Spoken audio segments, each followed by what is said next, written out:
सोलापूरच्या सिद्धेश्वर तलावात गव्हर्नमेंट पॉलिटेक्निकमध्ये शिकणाऱ्या एका महाविद्यालयीन तरुणाचा बुडून मृत्यू झाल्याची खळबळजनक घटना रविवारी 4 वाजेच्या सुमारास घडली आहे. सुरंजन शेंडगे वय 16 राहणार फलटण, शिक्षण गव्हर्नमेंट पॉलिटेक्निक कॉलेज सोलापूर असे बुडालेल्या तरुणाचे नाव आहे. दरम्यान या घटनेने सोलापुरात खळबळ उडाली असून सदरची घटना कळताच फौजदार चावडी पोलीस स्टेशन घटनास्थळी दाखल झाले. अग्निशामक दलाच्या साह्याने बुडालेल्या शेंडगे नामक तरुणाचा शोध घेण्याचा प्रयत्न सुरू होता, मात्र अंधार पडल्याने सदरचे रेस्क्यू ऑपरेशन थांबवण्यात आले आहे. सुरंजन शेंडगे हा आपल्या मित्रासोबत सिद्धेश्वर तलाव परिसरात आला होता. यावेळी त्याने पाण्यात उडी मारली व पोहून सिद्धेश्वर मंदिराकडे जाण्याचा प्रयत्न केला, मात्र तलावाच्या मध्ये आल्यानंतर त्याला दम लागून तो बुडाला. सदरची घटना त्याच्या मित्रांनी पाहिली आणि तातडीने बोटवाल्यांना सांगितले असता तोपर्यंत तो पाण्यात बुडालेला दिसून आला. अग्निशामक दलाच्या पथकाने त्याचा शोध घेतला, मात्र तो रात्री उशिरापर्यंत मिळून आला नाही. त्यामुळे सदरची शोध मोहीम सोमवारी सकाळी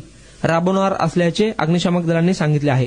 सदरची घटना कळताच फौजदार चावडी पोलीस स्टेशनचे पोलीस निरीक्षक तानाजी दराडे हे देखील घटनास्थळी दाखल झाले होते. सुरंजन शेंडगे यांचे नातेवाईक देखील सोलापूरच्या दिशेने निघाले असल्याची माहिती मिळाली आहे. दरम्यान सुरंजन शेंडगे याचा बुडत असल्याचा एक व्हिडिओ त्याच्या मित्रांनी काढलेला आहे, तो देखील समोर आलेला आहे.